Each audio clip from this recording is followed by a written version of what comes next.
Provérbios, capítulo 3, versículos 5 e 6. Os amados encontraram? Queridos, todos numa só voz, vamos ler esses dois versos, todos juntos. Confia no Senhor de todo o teu coração e não te estribes no teu próprio entendimento. Reconhece-o em todos os teus caminhos e ele endireitará as tuas veredas. Amém. Vamos orar? Nosso Deus e amado Pai, como é bom, Senhor, cultuar o teu nome. Como é bom estar reunido, Pai, com a tua igreja e juntos no nome de Cristo te render louvores, adorar o teu santo e precioso nome.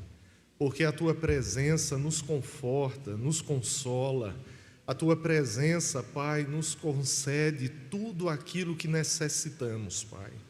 Eu te peço, nesse momento, me ajuda, Senhor, a transmitir a tua palavra. Eu que sou falho e miserável pecador, que o Senhor, Pai, possa, através do que eu vou dizer, na direção do teu Santo Espírito, possa consolar, possa edificar, possa exortar a tua igreja, amada pelo Senhor, de tal maneira que o Senhor deu o seu único filho a morrer por ela. Abençoa cada vida que aqui está e nos abençoa enquanto família da fé, família de Deus. Essa é a nossa oração, no nome de Jesus. Amém. Queridos, o livro de Provérbios é um tesouro de sabedoria divina. Provérbios é um livro que nos ensina a aplicar a verdade de Deus em aspectos práticos da vida. É tanto que o equivalente desse livro no Novo Testamento, por exemplo, é a carta de Tiago, uma carta muito prática que direciona o viver cristão. E assim é o livro de Provérbios, esse tesouro de sabedoria divina.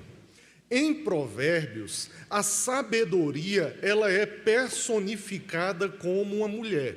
Observe aí na sua Bíblia, por favor, Provérbios, capítulo 1, versículo 20. Volte aí, praticamente uma página. Diz Provérbios 1, 20. Grita na rua a sabedoria. Veja que sabedoria está com S maiúsculo. Então, no livro de Provérbios, a sabedoria ela é personificada como uma mulher, e essa mulher ela se apresenta de algumas formas. Ela se apresenta como uma guia, ela se apresenta como uma irmã, ela se apresenta como uma anfitriã. Mas nos primeiros capítulos de Provérbios, ela se apresenta como uma guia. Observe aí o que diz Provérbios 1:20. Grita na rua sabedoria, nas praças levanta a voz. E essa sabedoria personificada, ela levanta a voz, alertando a quem?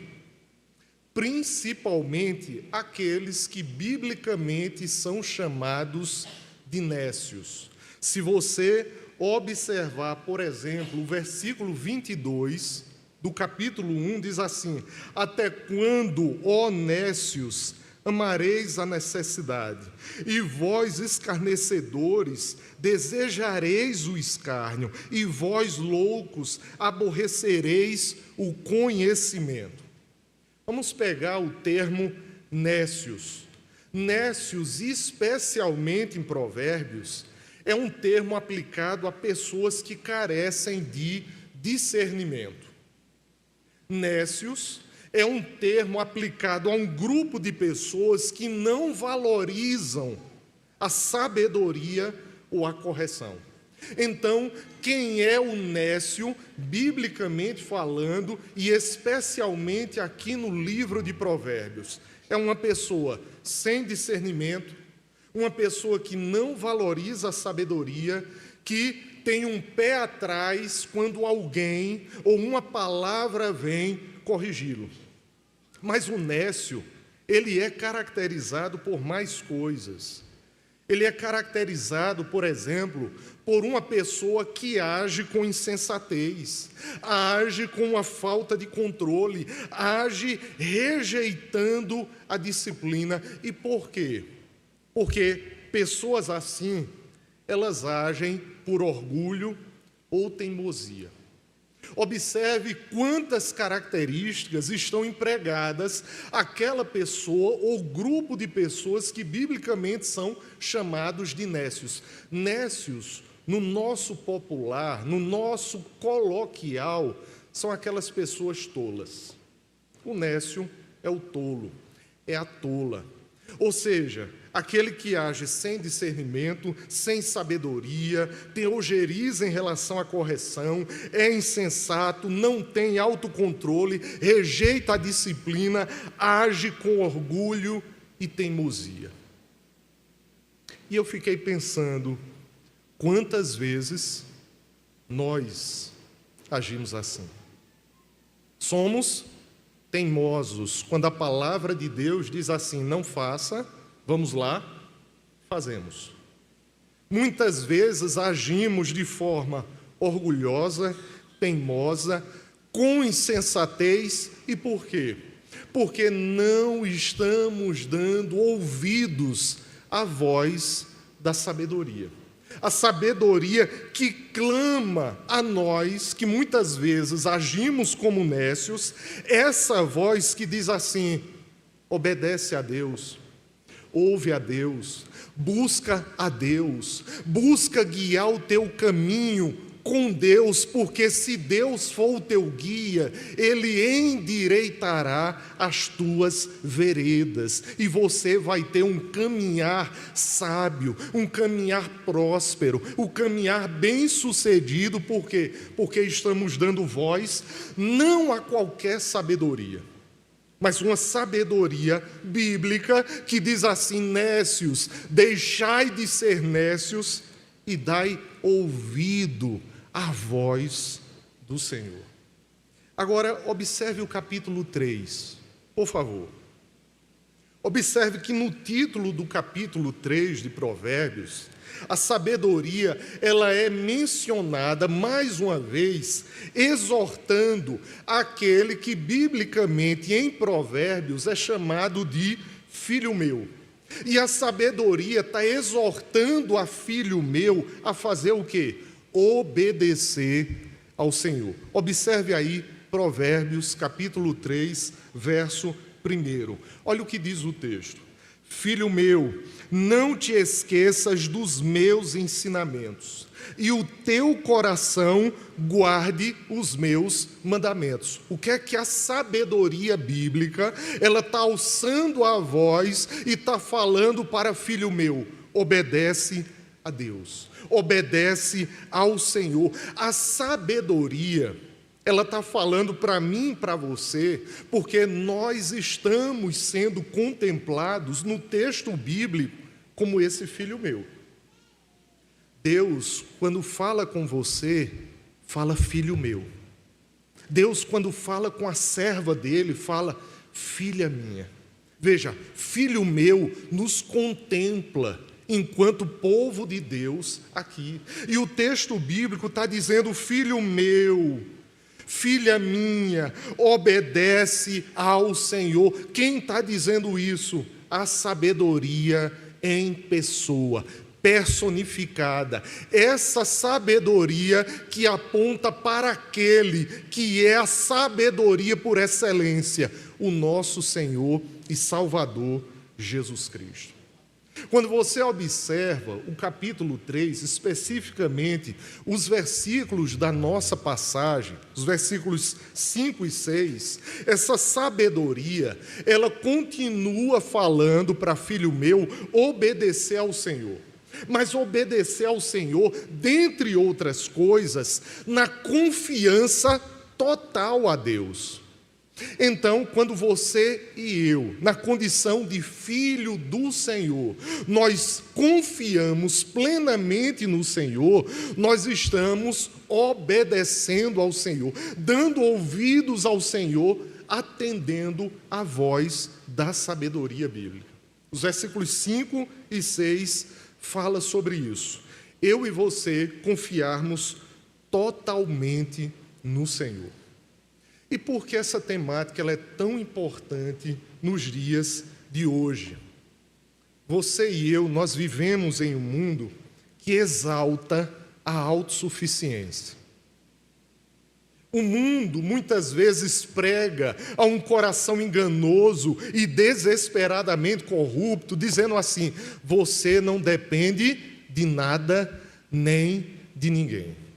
Você é dona do seu nariz. Tome as rédeas da sua mão, não preste contas a seu ninguém. Isso é o quê?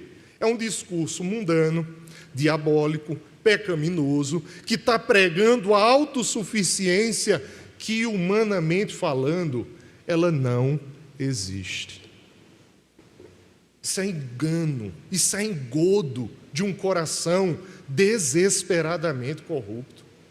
Todos nós dependemos de Cristo, do Senhor e uns dos outros. Então, esses versículos, amados, os 5 e o 6, nos faz reconhecer que nós somos totalmente dependentes de Deus. E feliz o homem, feliz a mulher que tem Deus por guia. Porque se você observar, o verso 6 tem uma promessa. Se eu e você temos Deus como nosso guia, a promessa é: Ele endireitará os teus caminhos. Nessa noite, eu quero meditar com a igreja sobre o tema confiando em Deus de todo o coração. Confiando em Deus de todo o coração. A primeira lição que nós aprendemos está aí na parte A do verso 5. A confiança em Deus deve ser completa. A confiança em Deus deve ser completa. Observe aí a parte A do versículo 5. Confia no Senhor de todo o teu coração. Queridos, essa frase, ela se inicia com o termo confia. Confia no hebraico significa confiar, ter segurança, sentir-se seguro. Quem confia em Deus deposita toda a sua segurança no Deus Todo-Poderoso. Quem confia no Deus de Israel, no Deus da igreja, é aquele que se sente completamente seguro junto ao Pai Celestial. Logicamente, essa confiança, ela não é superficial, ela não é parcial, ela é uma dependência profunda de Deus. Mas também ela é acompanhada por uma resolução do nosso coração. Quando nós dizemos que nós devemos confiar em Deus, depender totalmente de Deus, para que isso aconteça no nosso coração, nós dependemos totalmente de Deus, mas nós devemos tomar uma decisão. Eu lembro de Davi, por exemplo. Davi falando, ele tinha o hábito de conversar com o quê? Com a sua alma, com o seu próprio coração. Muitas vezes nós perdemos essa prática, que é uma prática bíblica, de um servo de Deus, de dizer naqueles momentos que a ansiedade quer tomar conta da nossa mente e coração, da gente dizer assim: eu preciso confiar em Deus. Confia em Deus, minha alma. Confia em Deus, meu coração. Depende totalmente dele. Para isso, nós precisamos resolver no nosso íntimo, decidir no nosso interior: eu vou confiar em Deus diante dessa adversidade. Eu vou entregar tudo ao Senhor dentre essa circunstância adversa que está provando a minha fé. O coração, na cultura hebraica, israelita, consequentemente, o coração na Bíblia significa a totalidade do nosso ser. Quem é você, meu irmão, minha irmã? Você é o seu coração. E quando a Bíblia fala sobre coração, o coração é o conjunto composto por intelecto, emoções e vontade. E tudo isso deve estar o quê? Cativo a Deus. Tudo isso deve estar diante do trono da graça de Deus. Tudo isso deve estar entregue a Deus. Eu devo confiar em Deus com o meu intelecto, as minhas emoções e a minha vontade. Ela deve ser resoluta. Eu vou confiar em Deus. Eu vou crer em Deus. Eu quero enfatizar isso. A confiança que não é apenas um sentimento, mas é essa disposição de se submeter e de submeter toda a vida ao Senhor. Lutero vai dizer algo interessante quando ele comenta essa parte A do verso 5. Ele vai dizer que a confiança em Deus é como um firme refúgio. Quem confia totalmente, plenamente, de todo o coração em Deus, encontra em Deus, mesmo na adversidade, um firme refúgio, onde o crente sabe que Deus é suficiente em todas as circunstâncias. Quem confia em Deus na adversidade, encontra consolo, encontra conforto, encontra segurança, guarida, proteção. Não vê os seus pés se resvalar, mas vê os seus pés firmes colocados sobre a rocha.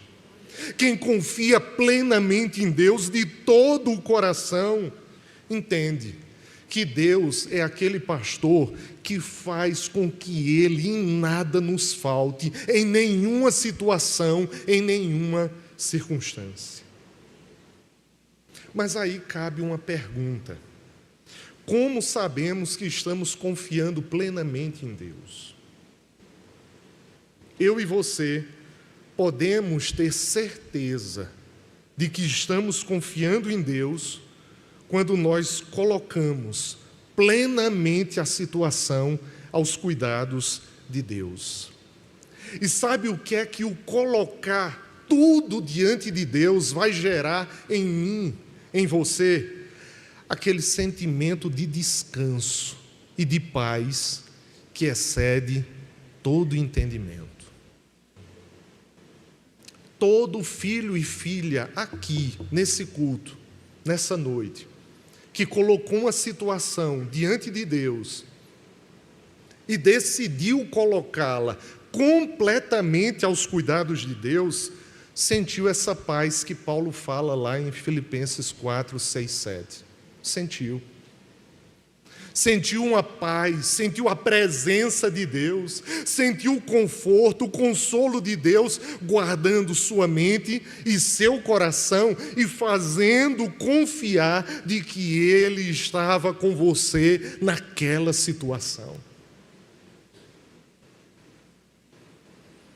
A paz de Deus, ela guarda a nossa mente e o nosso coração em Cristo Jesus, quando nós nos refugiamos, confiamos plenamente em Deus de todo o nosso coração. Para que eu e você não sejamos nécios, tolos, insensatos, teimosos, orgulhosos, nós precisamos cultivar isso, a confiança. E essa confiança em Deus, ela precisa ser cultivada diariamente.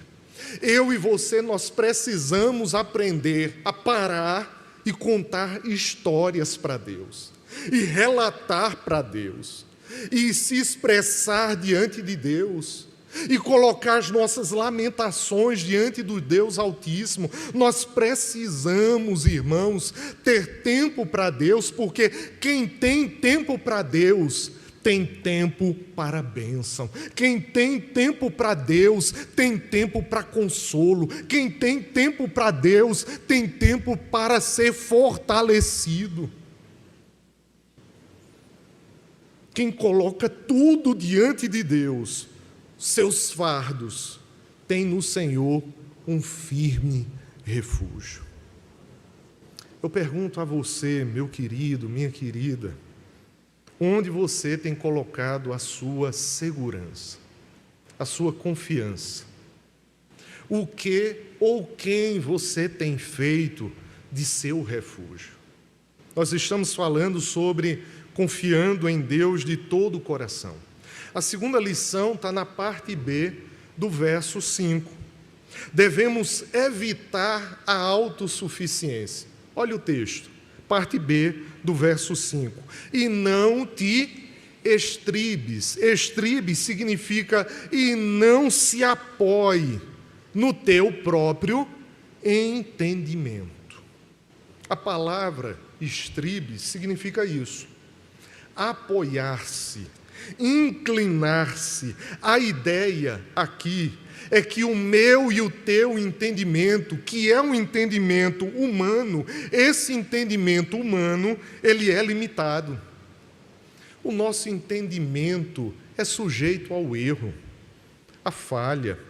Nós somos finitos, somos imperfeitos, não sabemos tudo, não olhamos longe, nós não contemplamos todos os aspectos. A autossuficiência não nos permite viver como desejaríamos viver, sem depender de ninguém.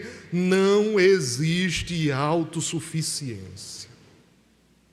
A autossuficiência, ela nos dá a ilusão de que não precisamos, não dependemos, a não ser de nós mesmos. Mas o que é que isso faz? Quem se engana a tal ponto está perdendo de depender de Deus. Está perdendo de depender da sabedoria de Deus. Quem acha que pode, por si, guiar a própria vida, ter controle dela, saber de tudo, ser muito capaz, muito inteligente para dar conta dos desafios da vida, está perdendo de depender de Deus. Está perdendo de colher os frutos da dependência da sabedoria divina. A Bíblia nos adverte. A Bíblia fala para nós que não devemos ser nécios, mas sábios, recebendo do Deus Altíssimo uma sabedoria que desce do alto. A Bíblia diz que eu e você, nós temos uma compreensão finita, porque somos finitos. Somos como neblina, como vapor. A nossa vida é como um sopro. A nossa vida, infelizmente, é marcada pela queda e, consequentemente, influenciada pelo pecado. O entendimento humano, e essa ilustração eu gosto muito quando fala sobre o entendimento humano. O entendimento humano é como uma lâmpada fraca e falha. O entendimento humano é como uma lâmpada fraca e falha, que não permite enxergarmos completamente as situações. Eu e você não vemos bem. Eu e você não ouvimos bem. Eu e você não andamos bem se não dependermos de Deus. Depender da nossa própria compreensão é falta de fé. Se você ou qualquer pessoa acreditar que só depende de si, isso é falta de fé. Isso é falta da verdadeira fé. Porque a palavra de Deus diz que nós não devemos ser guiados por vistas, mas por fé. Não devemos ser guiados por aquilo que nós queremos compreender de forma completa e perfeita. Nessa vida, não há essa realidade ideal de que nós vamos compreender, ver, ouvir, discernir tudo perfeitamente. Não tem como. Por isso, a palavra de Deus, a Escritura Sagrada, nos exorta a dependermos de Deus. Sabe o que é que o teu coração vai dizer para você todo dia? Dependa de mim. Faça o que eu quero. Me siga. Faça a minha vontade.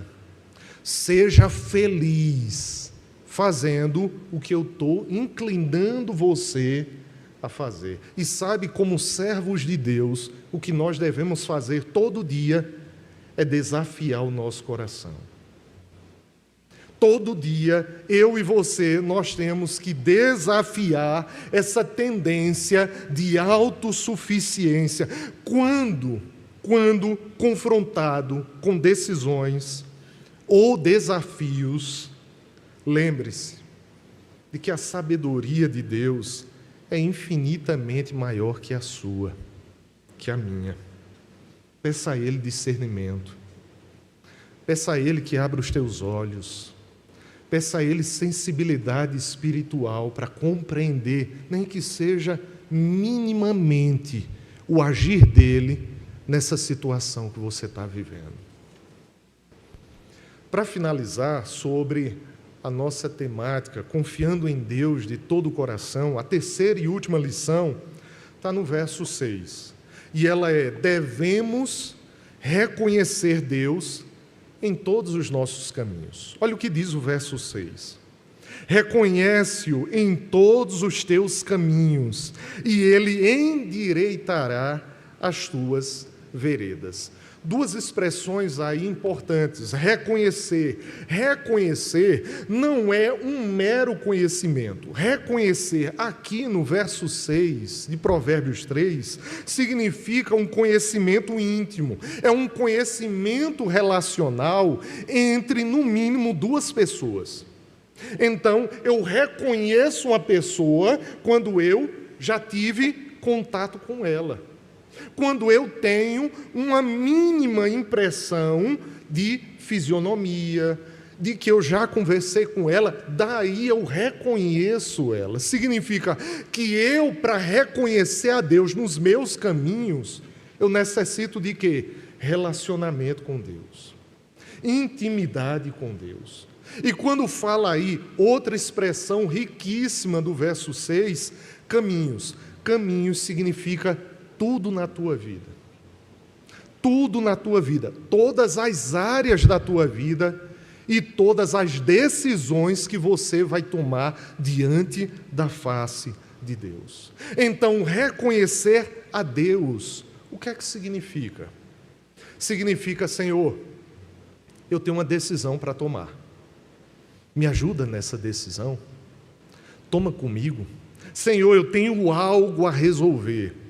Resolve comigo. Se for da tua vontade, resolve até por mim. Reconhecer a Deus nos nossos caminhos é convidar o Senhor para todas as áreas da nossa vida. Senhor, vem para o meu namoro, vem para o meu casamento, vem para o meu noivado, vem para o meu trabalho, vem para a minha casa, vem para o meu relacionamento, vem para o meu relacionamento com minha esposa, vem para o meu relacionamento com os meus filhos. É convidar o Senhor em cada decisão que vamos tomar, cada desafio à nossa vida, nós devemos buscar a orientação e a vontade de Deus. Sabe por quê? Porque você já sabe o que eu vou dizer. É algo simples, mas puramente verdadeiro e que nós, muitas das vezes, esquecemos. Deus sabe o que é melhor para você. Deus sabe o que é melhor para você. Quero dizer uma coisa que você também sabe. Você não sabe totalmente o que é melhor para você. Só Deus sabe. Porque Ele é o teu Criador. Ele é o teu Redentor. Só Ele sabe o que é melhor para você. Quando reconhecemos a Deus em cada aspecto da nossa vida, quando nós entregamos nosso caminho a Ele, com submissão, com fé. Olha o que diz a parte final do verso 6. Ele endireitará as tuas veredas. Isso é promessa, amados. Se você tiver Deus como guia, a sabedoria de Deus como guia, se você convidar Deus para todas as áreas da tua vida e para todas as decisões que você vai tomar, sabe o que é que Ele vai fazer? Ele vai fazer com que o teu caminho ele seja reto e seja um caminho guiado pelo único e verdadeiro pastor da tua vida, que é o Senhor Jesus Cristo. Coloque Deus em todas as áreas da sua vida. Ao longo dos seus dias, lembre-se de buscar a orientação de Deus. Nós achamos que nosso Deus é muito ocupado e muitas vezes Ele não se importa com as coisas mínimas da nossa vida, mas isso é um engano. Isso é um engano. Deus, Ele se importa com tudo na sua vida, com absolutamente tudo na tua vida. E o que você e eu, nós devemos fazer é que nas mínimas decisões, nós devemos dizer: Senhor, eu quero que seja feita a tua vontade. Eu quero que seja feito o melhor, porque eu sei que o teu melhor vai glorificar o teu nome e vai resultar em bênção para a minha vida. Concluindo, eu convido o grupo de louvor, reconheça sua total dependência de Deus. Confie no Senhor de todo o teu coração. Evite a autossuficiência. Eu não sou autossuficiente, os irmãos também não são. Reconheça Deus em todos os teus caminhos. Significa convide-o a cada área e a cada decisão da sua vida. Clame pelo Senhor Jesus Cristo. Ele é a sabedoria de Deus. Cristo é quem te guia. Cristo é quem fortalece a tua fé. Cristo é quem endireitará as tuas veredas para a glória do nome dele. Que Deus nos abençoe.